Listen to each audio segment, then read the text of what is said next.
ఈరోజు వీడియోలో డిఈడి మొదటి సంవత్సరం ఐసిటి శిశు కేంద్రీకృత విద్య చారిత్రక నేపథ్యం లక్షణాల గురించి తెలుసుకుందాం.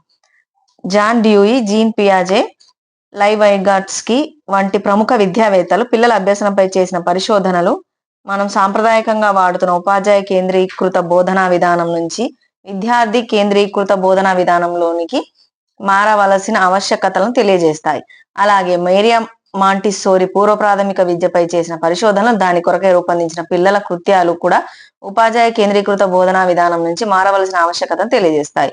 ఎందుకంటే మాంటిస్సోరీ బోధనా పద్ధతిలో పిల్లలు తమకిష్టమైన రీతిలో తమకిష్టమైన విషయాన్ని స్వేచ్ఛగా నేర్చుకునే అవకాశం కలిగి ఉంటారు. ఈ విధానంలో వచ్చిన ఫలితాలు కూడా బోధనా విధానం ఉపాధ్యాయ కేంద్రీకృతం నుంచి శిశు కేంద్రీకృతానికి మారడానికి దోహదపడినాయని చెప్పవచ్చు. అదేవిధంగా రూసో అనే విద్యావేత్త తాను రాసిన పుస్తకం ఇమైల్లో అభ్యసనంలో పిల్లల యొక్క చురుకైన భాగస్వామ్యానికి అవకాశం ఉండాలని చెప్పడం జరిగింది. అలాగే రూసో తర్వాత కిండర్ గార్డెన్ విద్యా విధాన రూపకర్త అయిన ఫెడ్రిక్ ప్రోబెల్ అనే విద్యావేత్త బోధనాభ్యసన ప్రక్రియ అంతటికీ విద్యార్థి కేంద్రంగా ఉండాలని సూచించడం జరిగింది. పిల్లవాడు పనిచేస్తూ ఆటలాడుతూ నేర్చుకునే విధంగా బోధనాభ్యసన ప్రక్రియ ఉండాలని చెప్పడం జరిగింది. ఈ విద్యావేత్తలు ప్రతిపాదించిన విద్యా సిద్ధాంతాలు కూడా బోధనా ఉపాధ్యాయ కేంద్రీకృతం నుంచి విద్యార్థి కేంద్రీకృతానికి మారవలసిన ఆవశ్యకతను తెలియజేస్తాయి. శిశు కేంద్రీకృత విద్య ముఖ్య లక్షణాలు. శిశు కేంద్రీకృత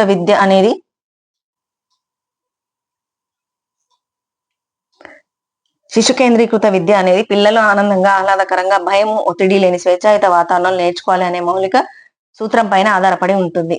శిశు కేంద్రీకృత విద్య యొక్క ముఖ్య లక్షణాలు కింది విధంగా ఉంటాయని చెప్పవచ్చు. అభ్యాసకునికి గౌరవం ఇవ్వడం. విద్యార్థుల అభిప్రాయాలకు, అవసరాలకు, ఆసక్తులకు, ఆలోచనలకు ఈ విధానం అధిక ప్రాముఖ్యతను ఇవ్వడం జరిగింది. తరగతి గదిలో బోధనాభ్యాసన ప్రక్రియ వారి అవసరాలను, ఆసక్తులను ప్రతిబింబించేదిగా ఉంటుంది. వివక్షకు తావు లేనిదిగా ఉండడం. విద్యార్థి యొక్క సామాజిక, ఆర్థిక నేపథ్యం, అతని కులం, మతం, ఆడ, మగ అనే తేడా లేకుండా అందరికీ అభ్యసన ప్రక్రియలో సమాన భాగస్వామ్యం ఉండేలా చూస్తుంది. మూడవది పిల్లలకు గల విద్యా హక్కు నెరవేర్చేదిగా ఉండడం. పిల్లలందరికీ విద్యా హక్కు చట్టం ప్రకారం నాణ్యమైన విద్యను పొందే హక్కు ఉంది. పిల్లల యొక్క ఆర్థిక, సామాజిక నేపథ్యంతో సంబంధం లేకుండా అందరూ నాణ్యమైన విద్యను పొందేలా ఉపాధ్యాయుడు కృషి చేయాలి. దీనికి గాను ప్రతి విద్యార్థిని అవగాహన చేసుకుని అతను చదువులో వెనకబడకుండా ప్రత్యేక శ్రద్ధను తీసుకోవాలి. దీన్ని శిశు కేంద్రీకృత విద్య అవకాశం కల్పిస్తుంది. శిశు కేంద్రీకృత విద్య పిల్లల అవసరాలకు, ఆసక్తులకు అనుగుణంగా ఉంటుంది. ఈ విద్య విద్యార్థి సమగ్రాభివృద్ధికి తోడ్పడుతుంది. ఇది పిల్లల్లో ఒక అనుకూల క్రమశిక్షణను పెంపొందిస్తుంది. ఈ పద్ధతిలో విద్యార్థి ప్రగతిని నిరంతరంగా మూల్యాంకనం చేయడానికి ఉపయోగపడుతుంది. స్థూలంగా చెప్పాలంటే శిశు కేంద్రీకృత విద్యలో బోధన అనేది సిలబస్ ఆధారంగా కాకుండా పిల్లల ప్రస్తుత జ్ఞానంపై ఆధారపడి చేయబడుతుంది. పిల్లల సమూహాల్లో ఒకరికొకరు తోడ్పడుతూ నేర్చుకుంటారు. ఉపాధ్యాయుడు సహకారిగా ఉంటాడు. పాఠ్య పుస్తక ఆధారం ఉపన్యాస పద్ధతి కాకుండా నిజ జీవిత సన్నివేశాలు, సంఘటనల ఆధారంగా భావనలు నేర్చుకోవడానికి అవకాశం కల్పిస్తుంది. సమాచారాన్ని బట్టి పట్టకుండా, జ్ఞాపకం చేయకుండా అవగాహనకు ప్రయత్నిస్తారు. ప్రత్యక్ష అనుభవం, కృత్యాలు చేయడం, చర్చలు, సమస్య సాధనాల ద్వారా విషయ అవగాహనకు ప్రయత్నిస్తారు. చురుకుగా నేర్చుకోవడానికి వివిధ సమస్యలు ఇచ్చి పిల్లల చేత ఆలోచింపజేసి గ్రూపు పనుల ద్వారా అవగాహనకు అవకాశం ఉంటుంది. అందరు విద్యార్థులు నేర్చుకునేందుకు అవకాశం, సహాయం అందజేయబడుతుంది. అభ్యసనం కేవలం తరగతి గదిలోనే కాకుండా తరగతి బయట సమాజంలో జరుగుతుంది. పాఠశాల అనుభవం నిజ జీవితానికి అన్వయించుకునే విధంగా ఉంటుంది. భావనల అవగాహనకు, ఆలోచనలకు ప్రాముఖ్యతను ఇవ్వడం జరుగుతుంది. కృత్యాధార అభ్యసనం.